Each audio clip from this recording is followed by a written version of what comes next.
Hi, this is Izzy Castro with Frank Limit Federal Credit Union, and in this video we will be going over how to complete the organization entity application and agreement. If you need to reach out to Izzy directly, you can call him by dialing 267-808-5556, or you can email him at israelc@fmfcu.org. To begin, you want to enter the date that you're completing the document. For member number, you want to leave that section blank. For business entity classification, here you will enter your business entity type. You would enter either LLC, S Corp, C Corp, sole prop, etc. For entity name, you want to put your full business name here, and you want to make sure you're entering your DBA if you are using a DBA, which is doing business as. For social security number / employee identification number, be very careful here. If you are a business using an EIN, which is an employee identification number, you want to make sure you're listing that here. Social security number only applies if you're a sole prop business using a social security number.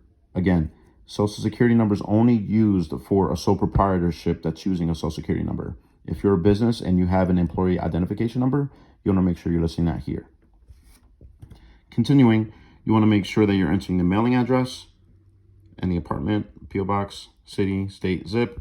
And then you also want to make sure that if the physical address is different from the mailing address, that you're listing that here in this row as well. You also want to make sure that you're entering the business telephone number, any mobile numbers, business fax number, and business email.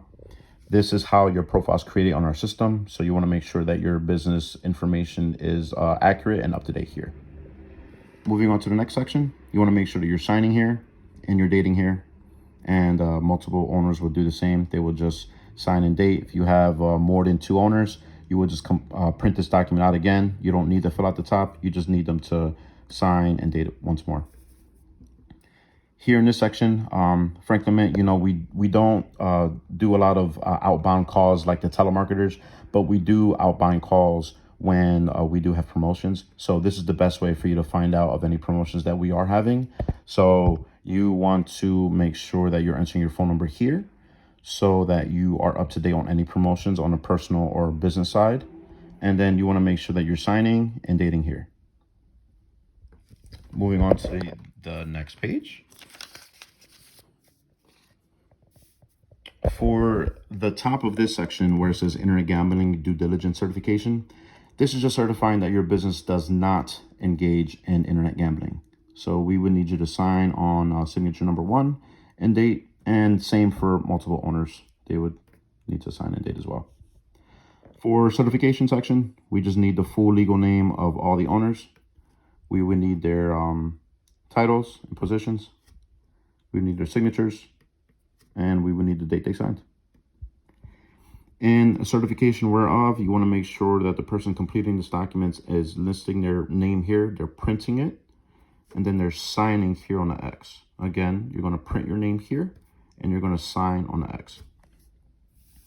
Moving on to the next section, you want to make sure that you're signing here, you're dating when you signed, and then for this person who's signing would be person number 1. And same thing that corresponds for signature number 2, number 3, and number 4. Their numbers would be 2, 3, and 4. For the next section, you want to make sure that the owners' names are listed here. Again, their titles and their positions. We need their signatures here in these boxes.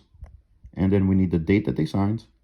And then the person numbers will correspond to these person numbers. So, for example, if John is signature number 2, his information will go in the second box, and then he will be also person number 2. If Joe is signature number 3, he will go in the third box. He will sign all this information, and then he will be person number 3. You will just enter the 3 there.